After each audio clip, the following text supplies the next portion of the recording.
Syria में विद्रोहियों ने 24 सालों से चले आ रहे राष्ट्रपति बशर अल असद के शासन को उखाड़ फेंका है। सीरिया में 50 साल पुरानी असद परिवार की सरकार के पैर उखड़ने के बाद दुनिया भर की कई इस्लामिक कट्टरपंथी ताकतें भी खुश नजर आ रही हैं। अफगानिस्तान की तालिबान सरकार ने भी सीरिया के लोगों को बधाई दी है। तालिबान ने कहा कि असद के 24 साल पुराने तानाशाही शासन का अंत हो गया है। दरअसल सीरिया एक सुन्नी मुस्लिम बाहुल्य देश है, वहीं तालिबान कट्टर सुन्नी विचारों को मानने वाला है और सीरिया भी। बता दें कि अफगानिस्तान में तालिबान राज है और वहां शरिया कानून लागू है। सीरिया पर कब्जा करने वाला जुलानी भी सीरिया में शरिया कानून लागू करने की बात कर रहा है। रविवार को तालिबान विदेश मंत्रालय ने बयान जारी कर कहा कि सीरियाई सरकार के गिरने के बाद अब अस्थिरता और संघर्ष खत्म हो गया है। दूसरी तरफ अमेरिका ने भी इस तख्तापलट को अत्याचार से आज़ादी बताया। बता दें कि हयात अल तहरीर अल शाम विद्रोही संगठन ने असद सरकार का तख्तापलट किया है। ये संगठन अल कायदा से जुड़ा हुआ था, इसलिए अमेरिका ने इसे आतंकी संगठन घोषित कर रखा है। उधर असद सरकार का तख्तापलट करने वाले संगठन HTS के नेता अबू मोहम्मद अल जुलानी की जीत के बाद उसकी पहली प्रतिक्रिया सामने आई है। जुलानी ने अपना विजयी भाषण राजधानी की उम्मयद मस्जिद से दिया और अपने इरादे लोगों के सामने साफ कर दिए।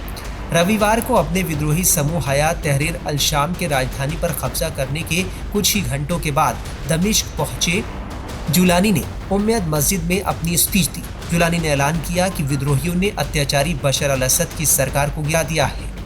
जुलानी ने उम्मयद मस्जिद में इकट्ठा हुई भीड़ से कहा कि असद शासन ने अपने ही हजारों नागरिकों को अन्यायपूर्ण तरीके से और बिना किसी अपराध के कैद कर लिया है। हम सीरियाई लोग इस देश के असली मालिक हैं। हम लड़ते रहे हैं और आज हम इस चीज से नवाजे गए हैं।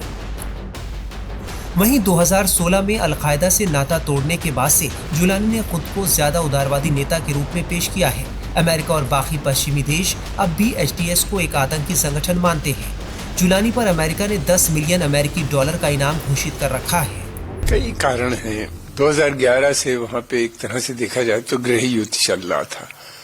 पहले अपराइजिंग थी, अरब अपराइजिंग, जो प्रो डेमोक्रेसी के लोग थे वो लड़ रहे थे। फिर बाद में अलकायदा वहाँ पे आ गया, दाइश फिर आ गई। इन लोगों ने वहाँ पे खिलाफत कायम कर दी। वो कई साल रही, 2-3 साल, उसकी वजह से सब बर्बाद हो गया। इराक भी और सीरिया भी। फिर उसके अलावा ये भी था कि तब से इनका पूरा कंट्रोल तो था नहीं मुल्क के ऊपर। कभी कहीं प्रॉब्लम थी, कभी कुर्दिश की प्रॉब्लम थी, तो कभी ये मिलिटेंट ग्रुप इदलिब सिटी में काफ़ी स्ट्रांग थे। फिर इनका इंटरवेंशन बराबर रहता था। टर्की और इजराइल लगातार पिछले कुछ दिनों से हम देख रहे हैं बॉम्बिंग कर रही थी। इनके जितने वेपन डिपो थे उसको बहुत से अधिकतर को उसने डिस्ट्रॉय कर दिया था। फिर उसके अलावा ये था कि ये आतंकवादी जो ग्रुप हैं वो अपने को अब आतंकवादी नहीं कह रहे हैं, लेकिन इनका पास तो वही है तहरीर अल शम्स का। ये पहले जबहत अल नुसरा थी जो कि एक उसका ग्रुप था, अल कायदा का ग्रुप था। तो ये सारे लोग जो थे लगातार एक के बाद इंसिडेंट होते गए, ये कमजोर होते गए। रेवेन्यू था नहीं, स्टेट फेल हो चुकी थी और फिर सेना ने लड़ने से भी इनकार किया।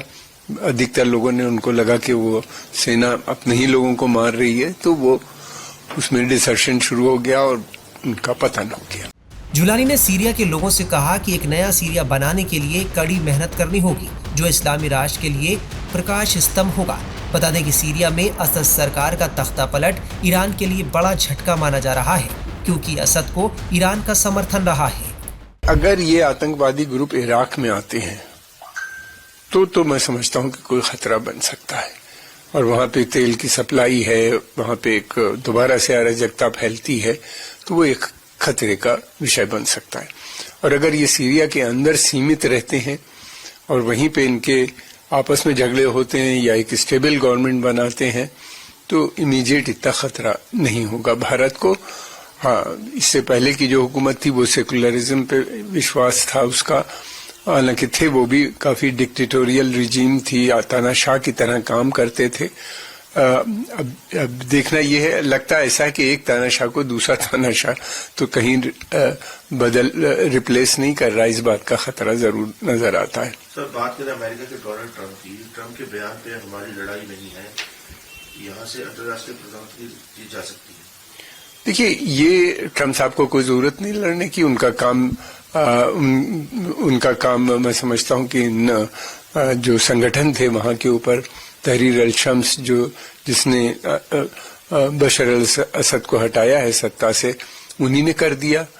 और दूसरी बात यह है कि अमेरिका की बेसिक पॉलिसी जो थी रिजीम चेंज की थी, तो रिजीम चेंज हो ही गया। अब उनके माध्यम से अब ये देखना है कि आने वाली रिजीम के किस तरह के संबंध होते हैं अमेरिका के साथ। सर, पश्चिम एशिया के लिए इसका क्या व्यापक हो सकता है? बहुत बड़ा असर पड़ेगा पश्चिम एशिया पे।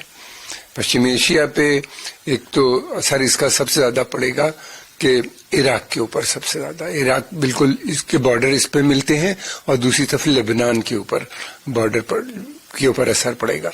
ईरान के ऊपर बहुत बड़ा असर है क्योंकि जो ईरान की पॉलिसी थी आर्क ऑफ रेसिस्टेंस की, तो वो तो बहुत ही कमजोर, उसको एक बहुत बड़ा धक्का लगा है, इसलिए कि हिजबुल्लाह काफी कमजोर हो नजर आ रहा है, लंबी लड़ाई लड़ रहा है इजराइल के साथ। अब उसकी सप्लाई सपोर्ट बेस भी कम हो जाएगा, क्योंकि बीच में सीरिया आ गया। पहले उनकी लगातार सप्लाई बनी रहती थी ईरान के साथ, ईरान वाया इराक। दूसरी बात यह भी है कि हिजबुल्लाह का कमजोर होना ये सीरिया के लिए और लेबनान के जो अपोजिशन ग्रुप है उनके लिए तो वो अच्छी बात वो लोग अच्छा समझते हैं मगर ईरान के लिए एक बड़ा सेटबैक नजर आता है। इस बीच अब सीरिया में विद्रोहियों के कब्जे के बाद ये सवाल उठ रहे हैं कि आने वाले दिनों में भारत पर इसका क्या असर पड़ने वाला है। सुनिए विदेश मामलों के जानकार वेल अव्वाद का क्या कहना है। इंडियन सरकार में तो हर देश में, हर दुनिया में, हर सरकारी के साथ में तो दोस्ती बन रहा है। मतलब ये तरीका है पॉलिटिकल इंटरनेशनल रिलेशन। सरकार आते, सरकार जाते, लेकिन देश की बात बहुत मोहब्बत है, तो इंडिया काफी सपोर्ट किया, ह्यूमैनिटेरियन सपोर्ट भी किया। सीरियन मसला का हल, Syrian by Syrian for Syrian, ये तो इंडियन पोजीशन है। कोई युद्ध नहीं मांग रही, कोई फॉरेन इंटरवेंशन नहीं मांग रही। यूएन चार्टर अप्लाई करना चाहिए, लेकिन शुरू से हमारा देश में फॉरेन इंटरवेंशन हो गया, इजराइल अटैक हो गया, लीबिया ईरानियन आ गया था, रशियन भी आ गया, तुर्किश भी आया था, अरब फोर्सेस भी आया, सबको सीरिया के लिए तोड़ने के लिए तैयार है। इंडिया मेंटेन अ डिस्टेंस, ये तो सब सारी दुनिया का मालूम हो गया, इसलिए रिलेशन विल रिमेन। लेकिन जो खतरनाक है, जो ये अभी तो जब तक आईएस आया था इधर, पूरी अलकायदा वाली लोग थे वहां पर सीरिया के अंदर, वो काफी हिंदुस्तान वाले लोग भी आया था। ये मतलब 200 कम से कम 200 इंडियन भी आ गया वहां पर, इसलिए थोड़ा से डर लगता है ये इट विल बी क्या hub of terrorism. Jihadist culture शुरू हो गया, जैसे अफगानिस्तान, इराक, अभी सीरिया भी दोबारा होना चाहिए। तो वी डोंट नो अगर ये तो सरकारी सेक्युलर आउटलुक है, रिलीजियस आउटलुक है, किसी को मालूम भी नहीं है। क्योंकि जैसे बांग्लादेश कर दिया था, जैसे अफगानिस्तान भी किया था, दुनिया का देखने के लिए पब्लिक ओपिनियन ये देख लो बहुत मॉडरेट है, लेकिन हमको मालूम है you can change the clothes of the person, लेकिन बाकी वही है, the person will remain the same, ideology is the same. तो इसलिए हम लोग कहते हैं India should watch and see cautiously, ये तो टेररिज्म नहीं होना चाहिए दोबारा, क्योंकि इंडिया सबसे बड़ी देश में, सबसे पहले वाले देश में, तो उन्होंने ड्राफ्ट भी किया था compact for the comprehensive fight against terrorism, तो यूएन भी जमा किया था ड्राफ्ट के लिए, लेकिन किसी का एक्सेप्ट नहीं किया। तो इसलिए terrorism, revival of terrorism is on the card, because vested interest nation, उनके लिए they use terrorism as a tool to achieve their political objective. बता दें कि सीरिया में विद्रोहियों के कब्जे के बाद राष्ट्रपति बशर अल असद देश छोड़कर रूस भाग गए हैं। रॉयटर्स की रिपोर्ट के मुताबिक रूसी राष्ट्रपति व्लादिमीर पुतिन ने असद और उनके परिवार को राजनीतिक शरण दी है। दूसरी तरफ असद सरकार के सहयोगी ईरान ने सीरिया में हुए तख्तापलट को लेकर हैरानी जताई है। ईरान के विदेश मंत्री अब्बास अराक्ची ने रविवार को कहा कि इस बात से हैरान हूं कि सीरियाई सेना विद्रोहियों को रोक नहीं सकी, ये सब बहुत तेजी से हुआ। अराक्ची ने यह भी कहा कि सीरिया के राष्ट्रपति असद ने ईरान से कोई मदद नहीं मांगी थी।